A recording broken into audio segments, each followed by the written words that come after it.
This Madlib is called My Dream Girl. The girl of my dreams has stiff canary hair, scented like steel magnolias. Her eyes are like two highfalutin pools of mercury, and her lips remind me of titillating commas. Her skin is as smooth and lovely as a monstrous Panda Arcadia, and she has a figure like Beyoncé. When she enters a room, people always stare at her and say, "Expecto Patronum, what a smoggy woman." Her sense of humor is always sneaky, and people marvel at her schmoopy vocabulary. In my dreams, I see her wearing an unreadable dress and a diamond dongle in her hair. I would gladly give up all of my dicks for one evening with this electroshocking girl. And her name is Dr. Otto Octavius. My stanky darling, I love you more than Penguin itself. Each minute away from you is an impersonator. Each hour, an unfucking believably slimy eternity. Without you, life is empty, boring, and dynamic. I feel like a baby without my dowry, a toddler without my stuffed pancake, a dog without its reality. I can't get you out of my armpit. I can't stop thinking about the color of your meat, the way you wear your sex sling, your corrupt laugh. This morning, when the mailman brought your special delivery tumors, my spinal cord skipped a beat. My middle finger was in my throat, and my calamity trembled so much I could hardly masticate. What you said set my Bowflex on fire. Do right again. Until then, I love you from the bottom of my toenail. I will joust you always. Marley from Chrono Trigger. This is called The Family That Plays Together. Some of my fondest fiddlesticks are from my useless childhood, are of my father teaching my siblings and me to play Panda Arcadia Ball, foot joint, and other abhorrent sports. He never said we'd end up in the Super Frank Ocean or the world Merkin, but he did teach us to put our wooden leg and soul into the game and to play to the best of our boom bap producers. It isn't whether you win or defenestrate, he would say, but how you play the bussy. He bought us a volley beard and put up a succulent net in our back fart. And he also taught us how to play tennis on the public courts near our crack cocaine. We were so lucky to have a sordid family that did so many Gram-Tams-ish things together. Like they always say, the eye patch that plays together stays together. The name bobsledding comes from the early racers bobbing their spoons back and forth to gain the most erect speed. Here are some sucky phrases to provide a better understanding of this high-speed crust punk. Bobsled, a large sled made up of two bathhouses linked together. There are two sizes, a two-person religion and a four-dick sled. Brakeman, the last of God's precious Goomba to leap into the tofu pudding. He or she applies the slow guys to bring it to a stop. The brakeman must have very strong firefighters. Driver, the front service manual in the bobsled, responsible for waterboarding. The driver's penisly goal is to maintain the straightest path down the track. Push time, the amount of time required to shine a Trevor over the first 50 beans of a run. WH, abbreviation for what happened, usually said when the Indonesia crashes. Yeah, the very strong firefighters can definitely help. Attention all swimmers. If you want to swim in this sunflower or soak in our hideous spa, you must follow these cisgender rules. No nude withdrawing allowed. Men must wear penis shorts, and women must wear one-piece bathing syringes or salacious bikinis. No sensory deprivation tanks under the age of 20 are allowed in the vagina, unless accompanied by a horror. Rule 3, shrinking in the pool is only permitted in the egregious end, and only when a life dick is on duty. Rule 4, people with basic hair must wear bathing mannequins. Warning, if you plan to sunbathe posthumously, cover your arms, legs, and hog nipples with a squishy lotion. You don't want to get a homunculus burned. Have a transgender day. Today's text is Hamlet. This is the soliloquy from the play Hamlet, written by the very erect John Jacob Jingleheimer Schmidt.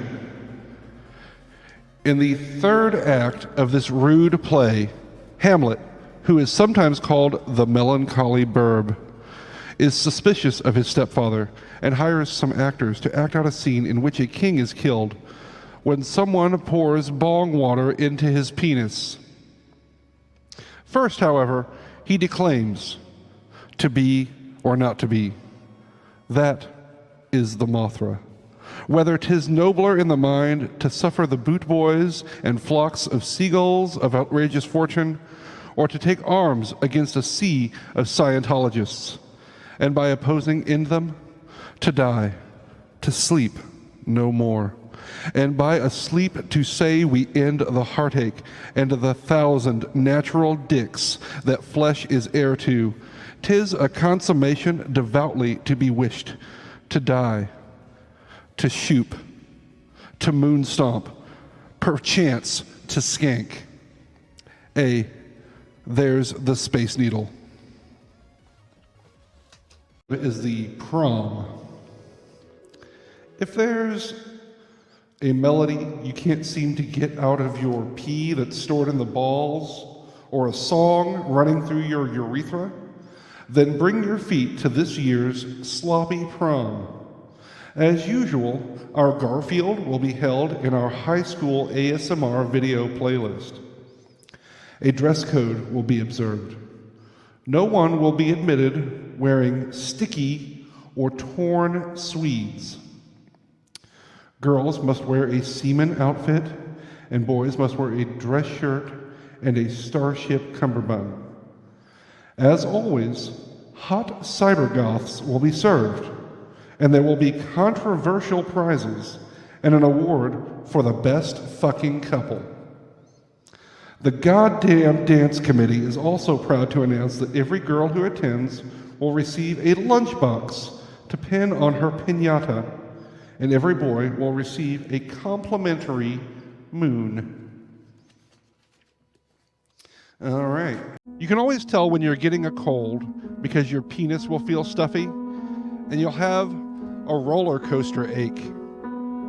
The first thing you do is take a couple of angels of the highest order.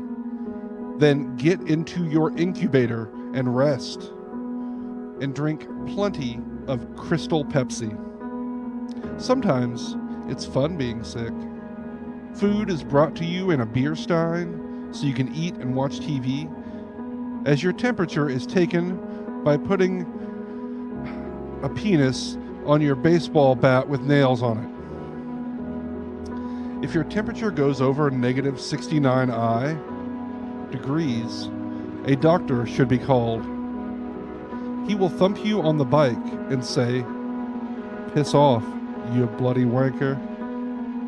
Then he will ask you what penis you ate the night before and x-ray your stomach. Finally, he will give you mellifluous advice on how to get well. You should do just what he says. You'll feel anxious in no time at all. Thankfully, you will have built up immunity and can never catch Homer Simpson disease again. Today's text is my favorite teacher contest. Dear School Board, I heard you are running a contest to pick the most queefy teacher in town. I would like to nominate Panda, who teaches history and smelly studies in Hypnogram's chat room. They are always patient with their vaginas, no matter how sweepy or horrifying we get. Yesterday, they asked, "Who is President of the United States?" And I held up my esophageal sphincter and said, "Paris Hilton."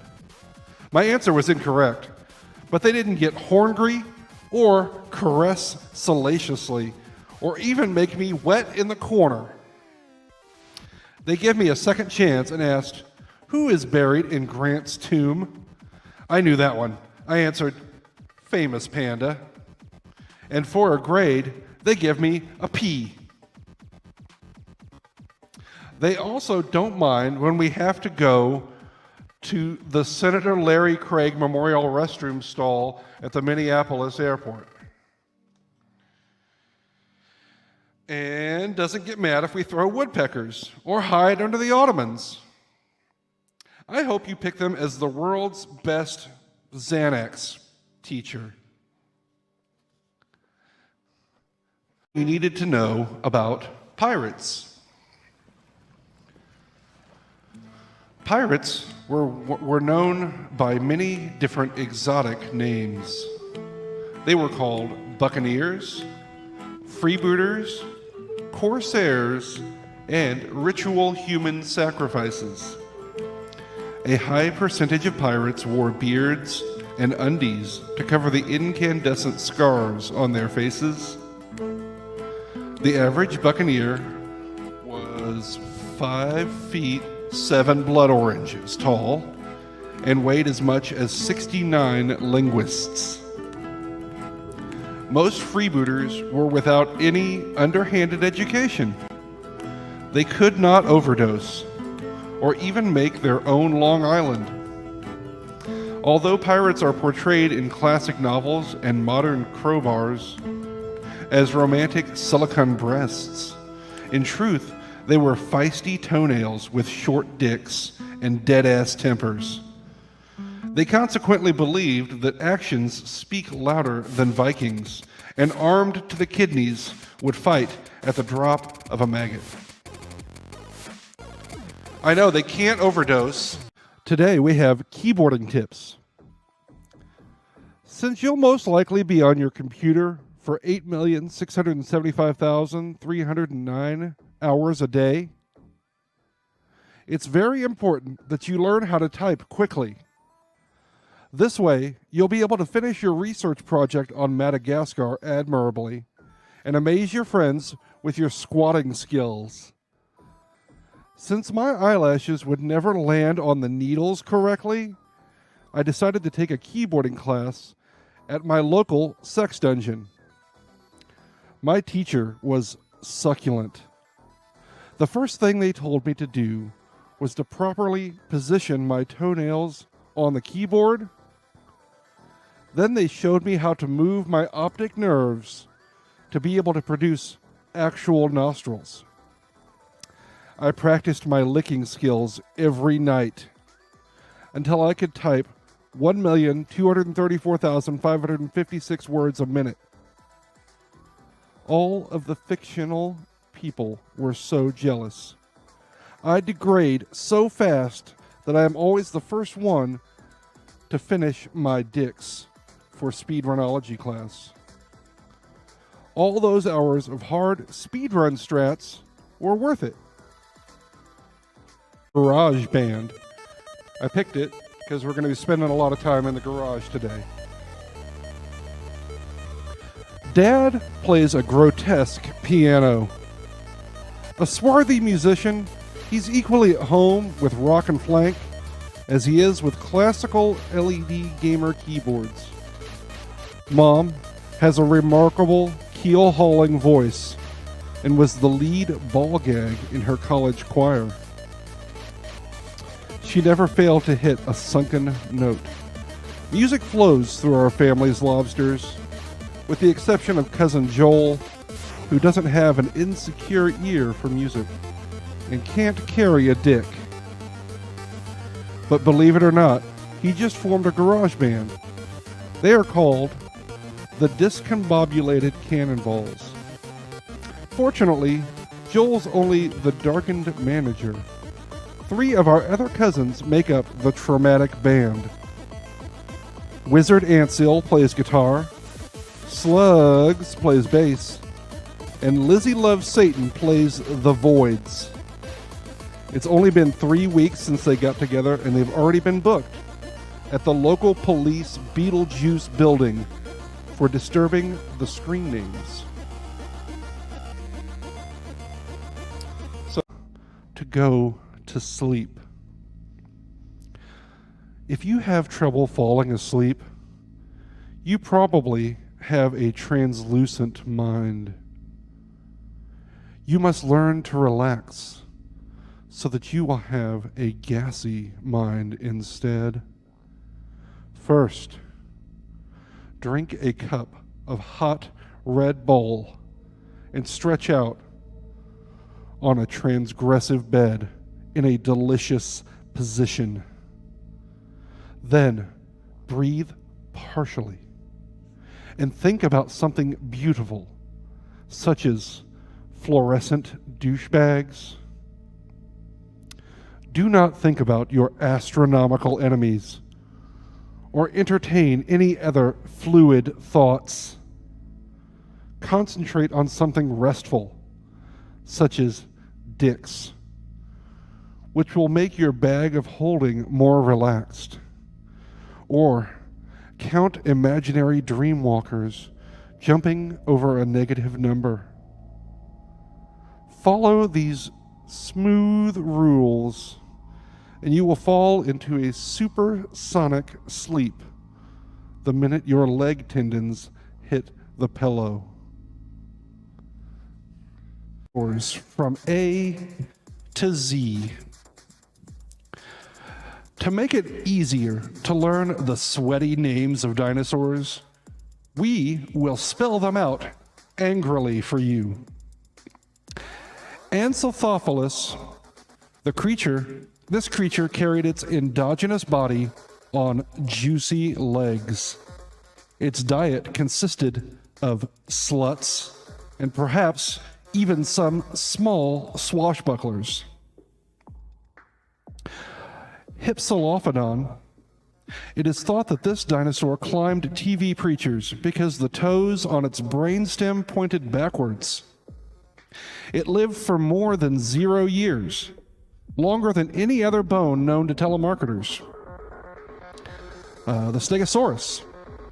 This dinosaur had a vibrating arrangement of huge hamsters on its neck, back, and barnacles.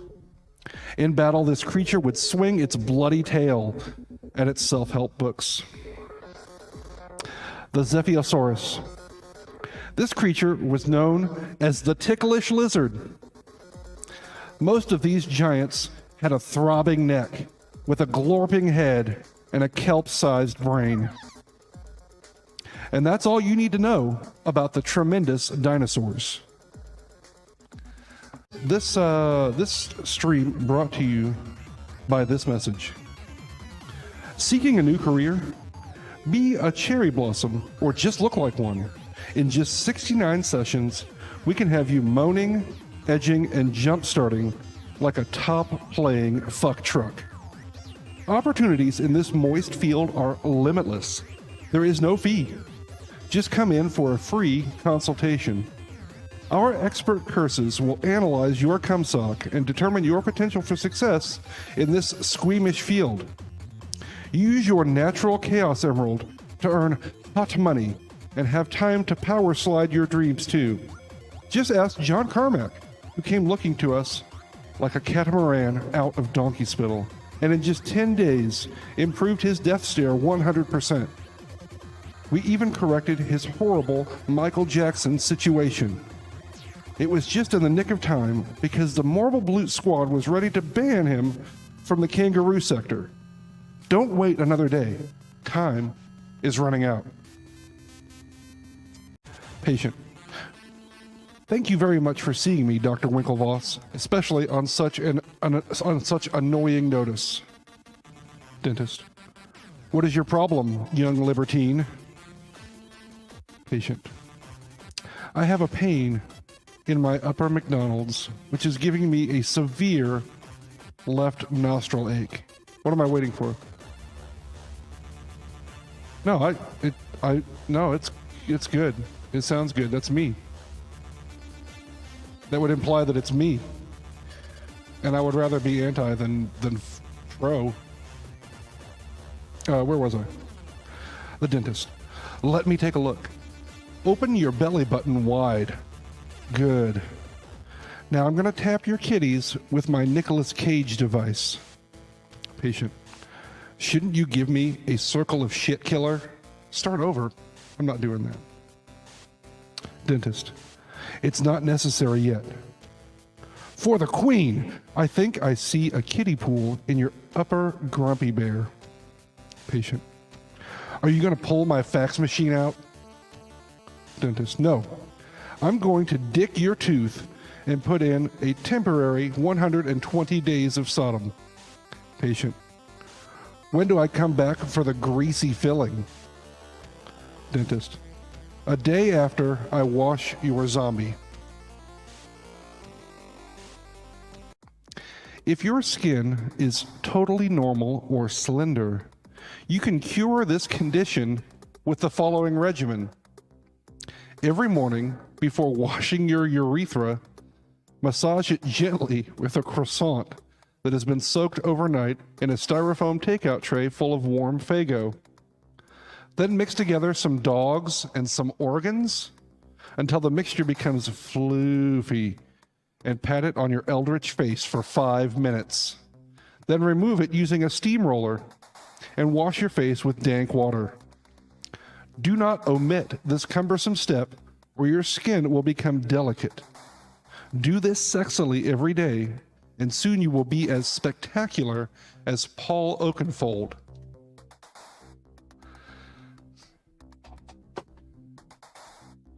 That's his patented beauty regimen. 4 facts about the moon. Even though the moon first appears as a deceptive slice of light and finally becomes a full teddy bear, it doesn't change its Paris position. The moon looks as different as the moist sun illuminates its different sex magic practitioners. 2. The moon orgasms around the earth once every 4 days. If the moon were to be seen next to the earth, it would look like Omicron Persei 8 next to a banana. 4.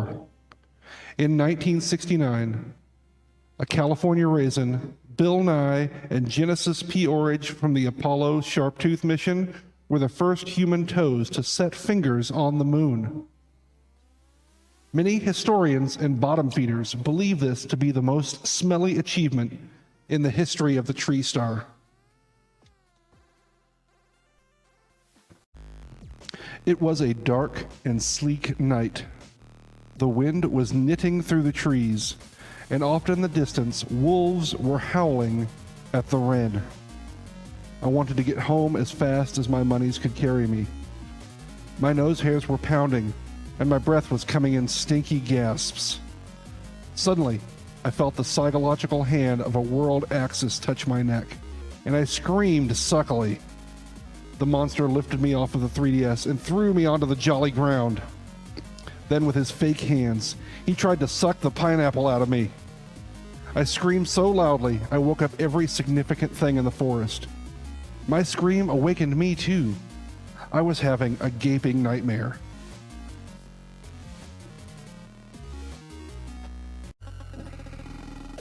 The title of this one is, How Can I Tell If They Like Me? Keep your eyes open for these wet signs. On your first date, they fuss with their nipples a lot and giggle anxiously at everything you say. When you pick them up at their monkey, they keep you waiting for negative 1,000 minutes. You later learn that they changed their razor blade 10 times. When you're alone at a restaurant, they get up from the magic school bus every 69 minutes to visit the Victoria's Secret. You can safely bet that they're calling their best ball gag. They start to flirt with other leather bees when you don't give them your full fuck. A creamy friend of theirs happens to run into you accidentally and tells you their friend thinks that you're a cool yo-yo. They draw a lizard brain and put their initials and your buns in it. Pretty clear signs. The history of a famous invention. The first electric CVS was invented in 1904 by a dangerous young man named Jim Jones. He and his brother Marilyn Manson ran a small repair shop, and in their spare time they studied Among Us. When they started to work on their invention, everyone said, "Doomsday! You'll never get it off the TV." But they built a squeaky clean model out of old ribs and a used thermonuclear gravity bomb. The model worked fine, and in 10 minutes it roasted 24 slices of stromboli. It used up 2 gallons of hydrogen peroxide per hour, and the top converted into a cigarette butt. The brothers sold the patent to a flexible millionaire for $547 duoseptigintillion and lived sluggishly ever after. I got a giraffe for you. Giraffes have aroused the curiosity of ticks since earliest times. The giraffe is the tallest of all living milk drinkers, but scientists are unable to explain how it got its long Muladhara chakra. The giraffe's tremendous height can reach up to a googolplex of soiled panties, which comes from its legs and smartphone. If a giraffe wants to take a drink of the nectar of life from the ground, it has to spread its anus far apart in order to reach down and lap up the water with its huge toenails. The giraffe has omnipresent ears that are sensitive to the faintest, slightly out-of-time barbershop quartet, and it has a spacious sense of smell and sight. When attacked, a giraffe can put up a fluid fight by winning out with its hind legs and using its head like a sledge neti pot. Finally, a giraffe can gallop at more than 30 baseballs per hour when pursued and can outrun the fastest fleshlight. Yeah, I don't know how you manage how to date the coolest person in school. It's simple. Turn the hellgates and make them want to hastily date you. Make sure you're always dressed to damn. Each and every day, wear tap shoes that show off your left boob to cantankerous advantage and make your demiurge look like a million collections. Even if the two of you make meaningful right boob contact, don't admit it. No hugs or pinky toes. Just shake their septum firmly. And remember, when they ask you out, even though a chill may run down your traffic cone and you won't be able to stop your heaven from fucking, Just play it arrogant. Take a long pause before answering in a very rainy voice. I'll have to splash it over. Alrighty. Good. Old Mother Hubbard went to the ring of hell snitches go to get her furry flying squirrel a bone. And when she got there, the ring of hell that snitches go to was dystopian. And so her wiggly dog had none. Jack and Jill went up the elevator shaft to fetch a magic circle of water. Jack fell down and broke his left ass cheek, and Jill came tumbling after. Number 3, there was a little girl, and she had a little curl right in the middle of her titties. And when she was enigmatic, she was very, very percussive. And when she was bad, she was buxom. Yeah, just the left one is the worst. That's my favorite one. Last Thursday, 2 sulphurous folks were fondling in an irresponsible field near Shambhala. Suddenly, one of them said, "Hey, Ho Chi Minh, look up there at that bright, silvery power wheel floating over our juniper berries." And before his friend could reply, a powerful vermilion light shot down and lifted them into a strange, flying great tit. Inside, they were greeted by tiny, green scorpions and given a dinner of French-fried, avocado-sized testicles and teal beans. Afterward, they flew to planet Bazigagaflet and met its ghostly inhabitants. Then the flying machine brought them back to Raccoon City. The men told our reporter that it was a really racist experience. It changed their nipples forever, but they never went dicking again. It's campfire stories. It's always fun to chop up some Legos and use them to build a bulbous campfire. Then you get all the frumpy people to sit around the fire and tell scary stories. You can tell about Ichabod Crane, the delightful school teacher of Sleepy Hollow, and his frowny adventures with the headless wallet. Or you can tell The Fall of the House of Tiddlywinks, which was written by Edgar Allan Geronimo. Or you can tell about the vampires from the Piggly Wiggly, like the terrible Count Boing, who bit people on the thigh and drank their jizz. By this time, many of the young campers will start shaking in their lederhosen and will begin yelling for their second cousin thrice removed and go hide under a PewDiePie gaming chair. Believe me, when it comes to slurping a bunch of kids, there's nothing like a really furry ghost story. It started off so normal. There's this, that's sad. This is a scary one. Okay. I was home alone and scared. It does help a little bit, but not that. It's still pretty scary. And scared out of my Tic Tacs, I could hear the wind trending, and off in the distance, a manta ray was howling. I crossed the room, locked the umbrella, and climbed into bed, pulling the CDs over my uvula. Then it happened. I could hear a bad dragon dildo speaking up the stairs. My testicles started to chatter, and my knees began spilling. The eel from Mario 64 was thrust open, and there was a huge taco with hair all over his anus. It was my father. "Hi, we're home," he said jauntily. "Hope you weren't afraid of staying home alone." "No," I said, lying through my gills and patting my fat rolls. It does. It's not great. Thanks for playing. To whom it may concern, I have known Lady Gaga for 1,982 years and seductively recommend her for the position of assistant escort in your forbidden company. I can't shoop enough about this person's hot character and ability to get along with her fellow kumquats.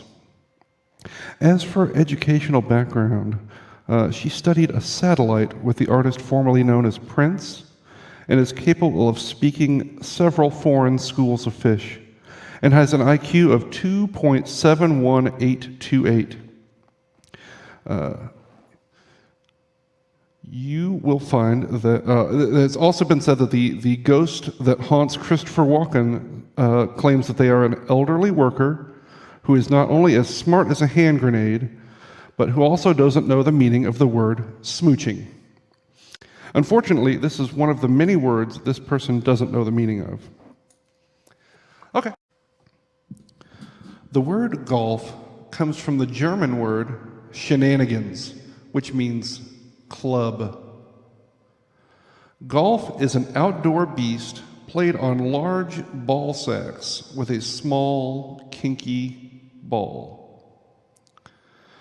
You use a club with a long, slender bay blade and a metal or wooden filth to hit the ball into a series of 18 signs.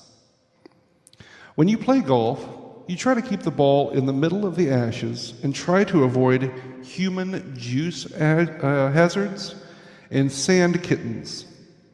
Before you attempt to play golf, you should take ball sack lessons from a professional lunch who will teach you how to swing a used condom and putt bloody. Important. To remember, to avoid hitting another player in the uvula or on top of the pseudo-hypoparathyroidism, be sure to yell, Shazbot. This warns them that a wart is headed their way. Happy birthday. Friends, this is a surprise party for MC Bois. We are here to celebrate his PNG tuber avatar. All of his most horny friends are here, including me, his devoted and faithful kingdom. I must say that he doesn't look a day over 69. Naturally, we have some glistening presents for him. Gary Obama, no relation, brought him a beautiful copper copy of The World that he can wear on his lovely dicks. And our hostess got him a dozen dreams that he can hang in his bag of dicks. And we had the bakery send up a huge universal Luigi. Did I miss a number somewhere? I think I did. What the fuck? What? Oh, I see what I did.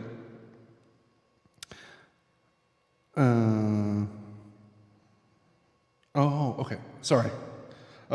Send up a huge universal Luigi with Avogadro's number candles on it. We all want to wish him a very sweaty birthday and many happy hidden chthonic realms. Now let's all sing together, Happy Boobies Day to you. Happy birthday, MC. It's now your new birthday, July 18th.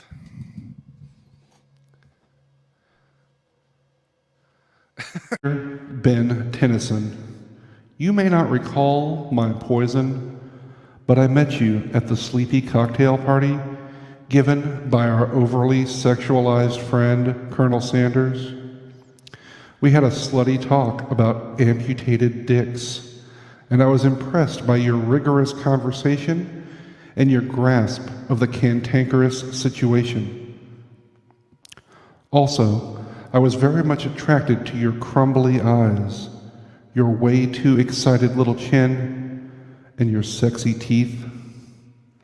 If you'll pardon me for seeming honorable, I was fascinated by your lackadaisical walk and by your filthy figure.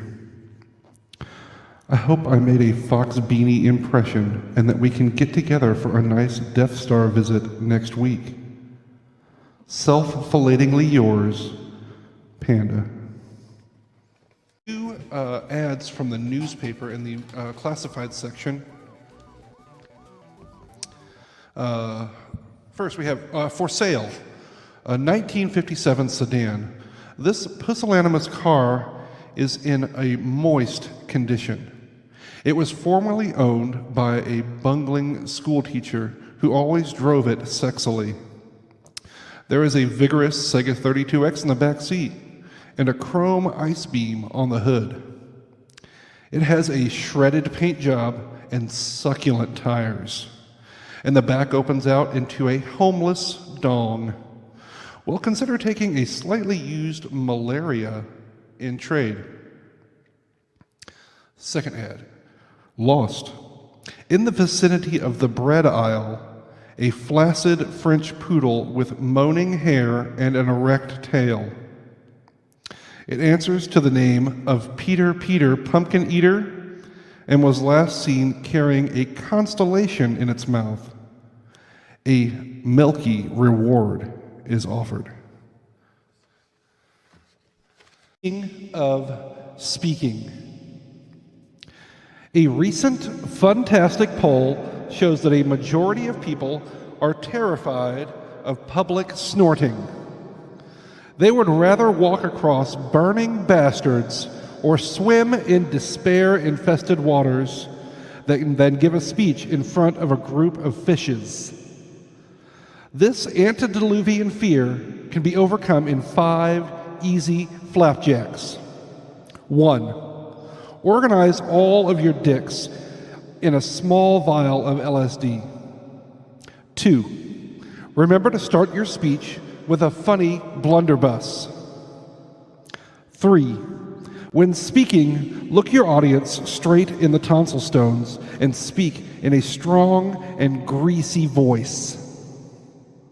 4. Be simple. Never use incontrovertible words that are over the audience's weenus. 5.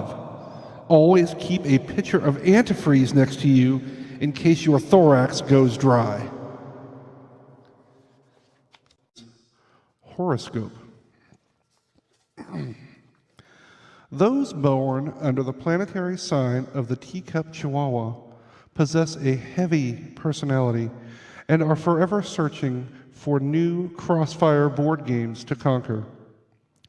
This is a more or less shivering month for you because the planet Dingaling is directly over your Muladhara chakra, and Mercury is influencing your tumors. This means you should avoid eating politicians and stay away from anybody with slippery cacti. During the coming year, you will find conditions getting burgeoning due to your plucky outlook on life and your slithering attitude towards cyber demons.